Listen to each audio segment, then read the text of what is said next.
उम्र निकल रही है, शादी नहीं हो रही है।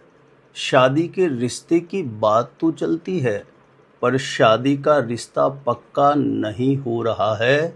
तो किसी भी गुरुवार के दिन पीली कोड़ी का यह पावरफुल चमत्कारी उपाय जरूर आजमा कर देखें।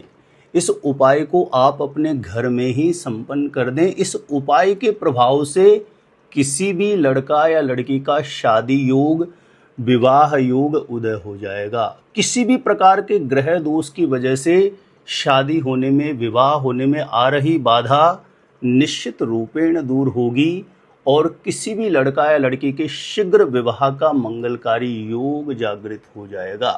तो किसी भी गुरुवार के दिन पीली कोड़ी का यह पावरफुल चमत्कारी उपाय किस प्रकार से आपको अपने घर में ही संपन्न करना है, जानकारी देने से पूर्व आपको बता दूं, यदि आप अपने आप से खुद से ही जानना चाहते हैं शादी कब, कहां, कैसे होगी, कैसा जीवन साथी मिलेगा, तो इस वीडियो को देखने के बाद एक बार ज्योतिष गुरुजी यूट्यूब चैनल की आप प्लेलिस्ट जाके जरूर चेक कर लेना। वहां से लाखों लोग लाभान्वित हो चुके हैं।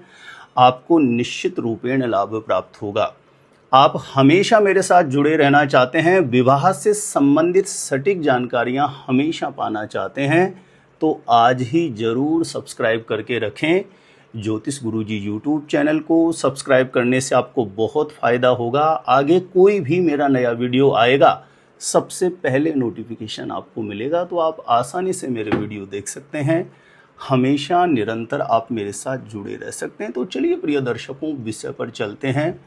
जब किसी भी लड़का या लड़की की शादी की उम्र हो जाए, माता पिता के द्वारा शादी के रिश्ते के लिए जहां कहीं पर भी प्रयास किया जाता है, बात नहीं बन रही हो, बच्चों की शादी की उम्र निकल रही हो, ध्यान दीजिए, किसी भी गुरुवार के दिन इस प्रयोग को आप करेंगे। इस प्रयोग को संपन्न करने के लिए आपको जरूरत पड़ेगी पीली कोड़ी की। 7 पीली कोड़ी, ये जो पूजा पाठ की सामग्री रखते हैं वहां पर जाकर के आप बोलेंगे तो बेहद आसानी से आपको मिल जाएगी। 7 पीली कोड़ी की इस उपाय को करने के लिए आपको आवश्यकता पड़ेगी एक पीतल की कटोरी की, एक पीले रंग के कपड़े की और पीले चंदन की। इन सामग्रियों की आपको आवश्यकता पड़ेगी। तो जिस गुरुवार को भी यह प्रयोग आप अपने घर में संपन्न कर रहे हैं, ध्यान रहे इस उपाय को मां अपने बेटा या बेटी के विवाह के लिए कर सकती है, या लड़का लड़के स्वयं अपने लिए भी संपन्न कर सकते हैं। किसी भी गुरुवार को आप प्रातः सुबह जल्दी उठिए, ब्रह्म मुहूर्त में उठिए, 5 साढ़े 5 बजे के आसपास आप उठ जाइए। शौच आदि से निवृत्त होकर के स्नान करके स्वच्छ धुले हुए वस्त्र धारण करें। संभवतः हो सके तो उपाय करने वाला व्यक्ति शरीर पर कोई भी पीले रंग का वस्त्र धारण करके इस प्रयोग को, उपाय को करे तो ये और भी कारगर होगा। स्वच्छ धुले हुए वस्त्र धारण करने के पश्चात सर्वप्रथम घर के पूजा स्थान के समक्ष जाएं, हाथ जोड़ करके अपनी मनोकामना, जो मन का भाव है, प्रार्थना के रूप में घर के मंदिर में विराजित देव शक्तियों को प्रणाम करके प्रार्थना कर लें। उसके पश्चात एक घी का दीप प्रज्वलित करके घर के पूजा स्थान के समक्ष आसन पर बैठ जाएं।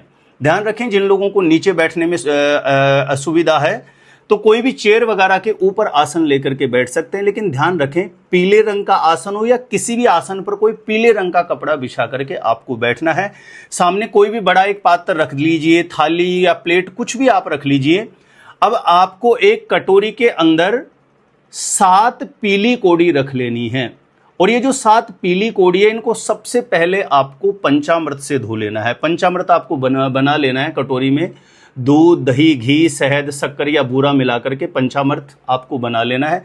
7 पीली कोड़ियों को पंचामृत से धो लीजिए, स्वच्छ जल से धो लीजिए, गंगा जल से धो लीजिए, और धोने के पश्चात ध्यान रखें एक पीले रंग का नवीन कपड़ा हो, यानी पहले से यूज किया हुआ नहीं होना चाहिए। पीले रंग के कपड़े में बीच में आपको स्वास्तिक बना करके ये जो 7 पीली कोड़ियां जिनको आपने पंचामृत से धोया है, गंगा जल से, स्वच्छ जल से धोया है, एक दूसरी कटोरी पात्र में ले लीजिए जिसमें आपको हल्दी का थोड़ा घोल तैयार कर लेना है। एक कटोरी में थोड़ी हल्दी डाल करके, पानी डाल के थोड़ा घोल तैयार कर लेना है, और ये जो 7 पीली कोड़ियां हैं उस कटोरी में आप डाल दीजिए ताकि हल्दी के घोल का लेप हो जाए इन पीली कोड़ियों के ऊपर। ये जो 7 पीली कोड़ियां, इन पर हल्दी का लेप कर दीजिए। आप किसी भी कटोरी में हल्दी का घोल तैयार करके उस कटोरी में आप डाल दीजिए और एक एक पीली कौड़ी को उठा करके जो पीले रंग का कपड़ा है, उस पीले रंग के कपड़े में एक स्वास्तिक बना लीजिए। आप तिलक लगाने वाला कुमकुम हो सकता है या पीला चंदन हो सकता है।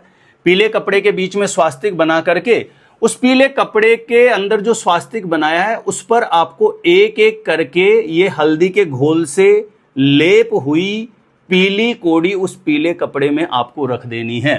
उसके पश्चात आपको धूप दीप कर देना है। धूप बत्ती प्रज्वलित कर सकते हैं या बेहतर है धूप या अगरबत्ती आप प्रज्वलित करें तो अति उत्तम है, अन्यथा एक घी का दीप प्रज्वलित कर सकते हैं।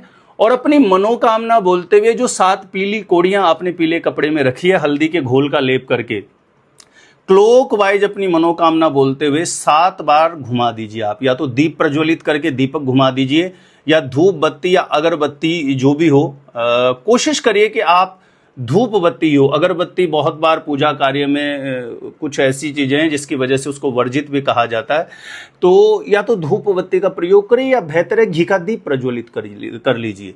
मनोकामना बोलते हुए जो 7 पीली कौड़ियां रखिए उसके ऊपर क्लॉकवाइज आपको इस प्रकार से घुमा देना है। घुमाने के पश्चात वहीं आसन पर बैठे हुए इस मंत्र का 108 बार जप कर लेना है। ध्यान रखें, लड़का या लड़की स्वयं कर रहे हैं तो मंत्र इस प्रकार से है, ओम सृष्टिकर्ता मम विवाह कुरु कुरु स्वाहा। माता पिता या माँ अपने बेटे के लिए कर रही है तो मंत्र में थोड़ा परिवर्तन हो जाएगा, ओम सृष्टिकर्ता मम पुत्र विवाह कुरु कुरु स्वाहा। और अपनी बेटी के शीघ्र विवाह के लिए माता पिता या मां कर रही है तो मंत्र में थोड़ा बदलाव होगा, ओम सृष्टिकर्ता मम पुत्री विवाह कुरु कुरु स्वाहा। ऐसा 108 बार आप जप लीजिए। कोई भी माला का प्रयोग कर सकते हैं या हाथों की उंगलियों पे काउंट करके कर सकते हैं। 108 बार इस मंत्र का जप करने के बाद जो 7 पीली कौड़ियां आपने रखी है पीले कपड़े में, उसकी एक पोटली बना लीजिए, पीले कपड़े में आप बांध लीजिए और इन पोटली बना करके आपको एक पीतल की कटोरी की आवश्यकता पड़ेगी। पीतल की कटोरी पर गंगा जल से या पूजा स्थान में रखे जल से छींटा लगा करके कटोरी के बीच में एक पीले चंदन से स्वास्तिक बना लीजिए। स्वास्तिक बना करके इस पीतल की कटोरी में ये जो पीले कपड़े में आपने 7 पीली कौड़ियां बांधी है इस कटोरी में रख लीजिए और इस कटोरी को अपने हाथ में लेके पूजा स्थान के समक्ष लक्ष्मी नारायण भगवान से, आप जो भी आपके इष्ट देव है उनसे मनोकामना बोल करके पूजा स्थान में विराजित देव शक्तियों के चरणों में अपने बेटा या बेटी के शीघ्र विवाह की मनोकामना बोल करके, या लड़का लड़की स्वयं कर रहे हैं तो अपने शीघ्र विवाह की मनोकामना बोल करके इस पीतल की कटोरी में जो आपने ये 7 पीली कौड़ी रखी है पीले कपड़े में बांध करके इस कटोरी को पूजा स्थान में रख दीजिए। और ध्यान रखें किसी के भी यहां पर गंदे हाथ नहीं लगे, इस पोटली को आप रख दीजिए और प्रतिदिन पूजा स्थान में दीप प्रज्वलित करके माता पिता कर रहे हैं तो बेटा या बेटी के शीघ्र विवाह के लिए प्रार्थना करें, लड़का या लड़की स्वयं करें तो अपने शीघ्र विवाह के लिए प्रार्थना करें। देखेंगे ये कहने सुनने में बहुत आसान प्रयोग लग रहा है, लेकिन ये पीली कौड़ी का प्रयोग किसी भी लड़का या लड़की का विवाह योग, शादी का योग जागृत कर देगा। मन के अनुरूप शादी के लिए अच्छे प्रस्ताव आने लगेंगे और जल्दी से जल्दी शादी का रिश्ता पक्का होने का योग निश्चित रूपेण उदय हो जाएगा। जब शादी का रिश्ता पक्का हो जाता है तो उसके पश्चात ये जो पीले कपड़े में पीली कौड़ियां आपने रखी है, या तो पीपल का कोई वृक्ष उसके नीचे थोड़ा गड्ढा करके वहां आप इन पीली कौड़ियों को दबा सकते हैं या जल प्रवाह कर सकते हैं शादी का रिश्ता पक्का होने के बाद। छोटा सा निवेदन, ये बहुत पावरफुल इफेक्टिव उपाय है शीघ्र विवाह का, जल्दी शादी का रिश्ता पक्का होने का। तो जानकारी अच्छी लगी हो तो वीडियो को लाइक करके ज़्यादा से ज़्यादा लोगों तक इस उपाय को आप जरूर शेयर करें। मेरे द्वारा अपनी जन्म कुंडली का सटीक ज्योतिषीय विश्लेषण प्राप्त करने के लिए, विवाह से संबंधित एक सटीक कैलकुलेशन गणना करवाने के लिए जो स्क्रीन पर नंबर दिया है यहाँ आप मुझे संपर्क कर सकते हैं, कांटेक्ट कर सकते हैं। अपने आप से खुद से ही जानना है शादी कब कहाँ कैसे होगी। इस वीडियो को आपने देखा है, एक बार ज्योतिष गुरुजी यूट्यूब चैनल की आप प्लेलिस्ट जाके जरूर चेक कर लीजिए। तो आज के लिए इतना ही था, देखते रहिएगा आप हमारा ज्योतिष गुरुजी यूट्यूब चैनल।